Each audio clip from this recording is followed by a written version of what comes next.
All right, so today we're going to start looking at cost, revenue, and profit, and additionally, function notation, which you may or may not have worked with before. Okay, so function notation, we're going to start there. So function notation looks something like this, okay? You read that f of x, okay? So you'd say f of x, that's how you'd read that. Down here, this one you'd say c of x. This would be r of x, that's p of x. Okay, so that's how you kind of pronounce that. These guys you'd say f of -1, g of 5, f of x plus 2. Okay, so this is a particular type of notation where it's telling you f is the name of the function and x is your variable. Okay, so in this case, I'm saying that f is the name of the function. Okay, and then x is whatever your variable is in the problem. Okay, so this does not mean f times x. Okay, that's not what it means. I know that previously that you have used parentheses to represent multiplication. Okay, this is something different. We're using parentheses, but it doesn't mean multiplication. Okay, so that's kind of what we're looking at. When we're talking about f of x as a whole thing together, that is the output of your function. Okay, so for example, when we say something like f of 3, okay, that means that you are finding the output of your function when 3 is the input. So you're plugging the number 3 into your function, and the answer that you get out, that is what f of 3 is. All right, so let's look at some examples here, okay? This is not super complicated. The math behind it is pretty easy. It's just like understanding what you're doing, okay? So when we say this guy, I've got two examples of functions here. This is function f. This is function g. They both use x as their variable.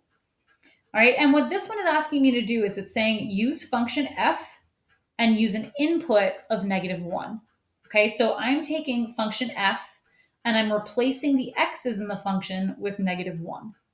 Okay, so what is that going to be? So f of -1 is going to be 3, and then I'm replacing the x with a -1 plus 2. And then you know how to simplify that. That's -3 plus 2, so -1. Okay, so f of -1 is -1. Okay, that is your answer. You don't divide by -1 to get the f by itself. That's not what function notation does. It's not f times -1 over here. Okay, this is f of -1. So what this is telling you is it's saying the output when you plug -1 into function f is -1. All right, the next one, they're asking me to find g of 5. So the g part tells me I'm using function g. And then the 5 tells me I'm replacing all the x's with 5's. Okay, so g of 5 is going to be, and it says to do the opposite of x, so the opposite of 5, -5, minus 4, which is -9. So g of 5 is -9. It's saying when you take the number 5 and you use it as your input in function g, the answer, the output is -9. All right, and then this last one over here, so this one, we're again taking function f, and now I'm going to replace the variable x with x plus 2. So to find f of x plus 2, it's going to be 3, and then I'm replacing the x with an x plus 2, plus 2. Okay, and then we're just going to simplify this. So distributive property, that'll be 3x plus 6, and then I can combine some like terms. So f of x plus 2. The output, when I plug x plus 2 into function f, is 3x plus 8. And that's my answer. Okay, so that is function notation in a nutshell, and that's how it works. Okay, so we're going to be using this function notation as we kind of talk about our next sort of topic on here, cost, revenue, and profit. Okay, so I know some of you guys are probably in an economics class and you've talked about this a little bit.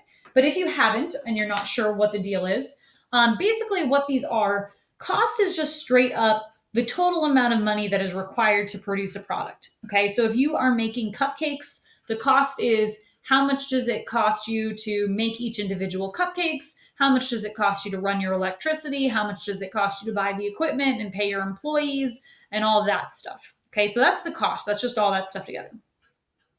Revenue is how much money you gain from sales. So if you're selling cupcakes for $2 a piece and you sell 10 of them, your revenue is $20, right? That's just strictly how much money you've gained. All right.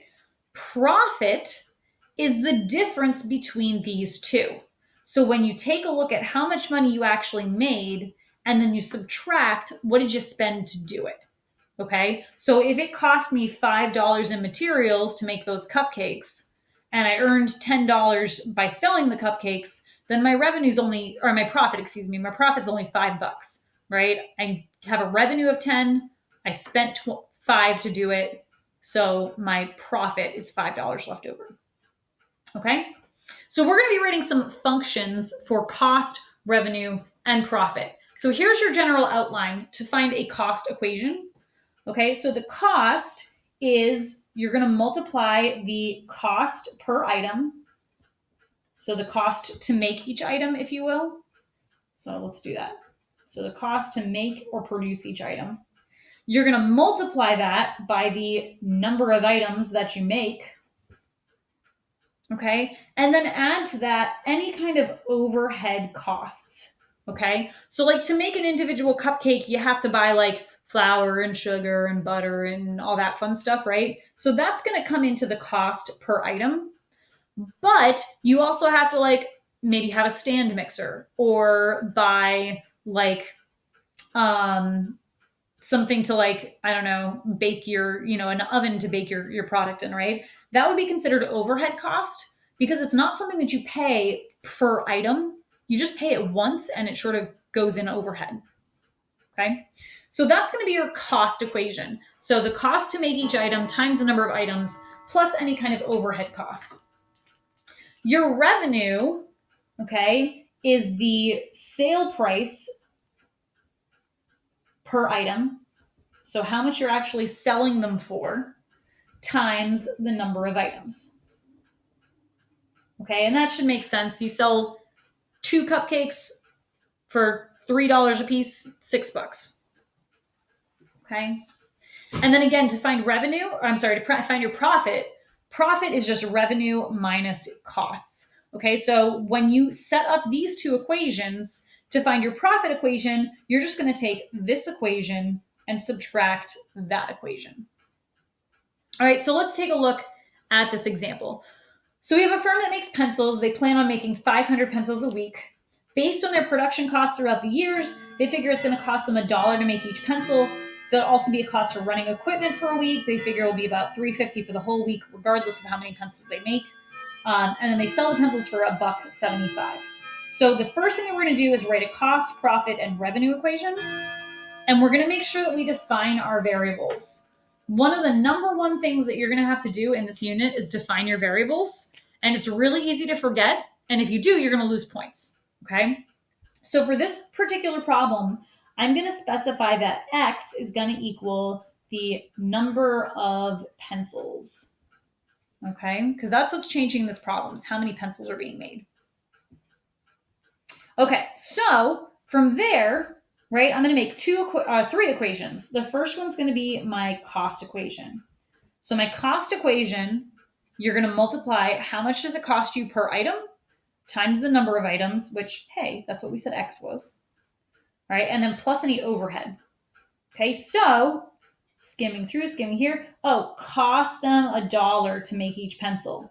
Okay, so the cost per item is $1 times the number of items. Well, that's what we said X was. All right, and then they also said that it's going to cost them $350 for the whole week, right, in overhead costs. So those are the extra costs that aren't tied in to how many pencils are being made. It's just prices you have to pay no matter what. Okay, cool. So there's my cost equation. So next, I need a revenue equation. My revenue equation is how much you're selling them for times the number of items, which, hey, that was X, right? So the amount I'm selling them for, right, they're selling each pencil for $1.75.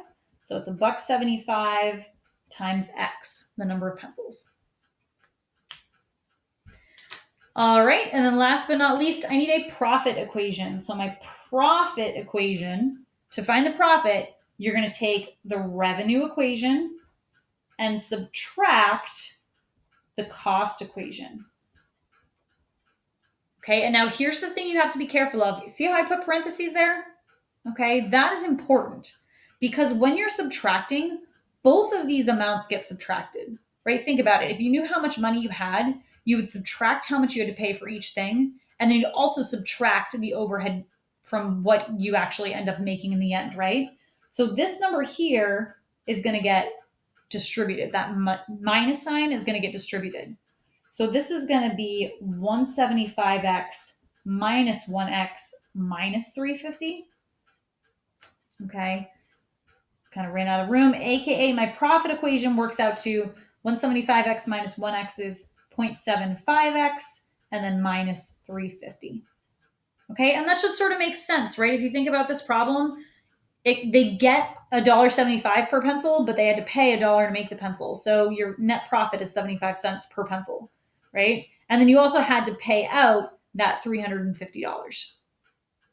All right, so those are my 3 different equations. So the next question here is, what is the company's profit after they sell 500 pencils? Well, I can go back, okay? 500 pencils, that's what we said X was, right?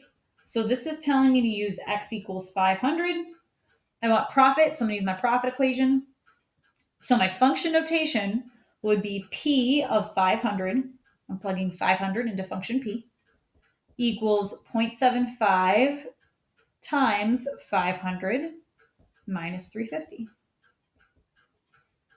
Okay, and then I can just toss that in my calculator. So 0.75 times 500 minus 350, 25. Okay, so P of 500. So the profit when you make 500 pencils is 25 bucks. Okay, so that's function notation, cost, revenue, and profit. Okay, and we're going to be doing a bunch with these topics.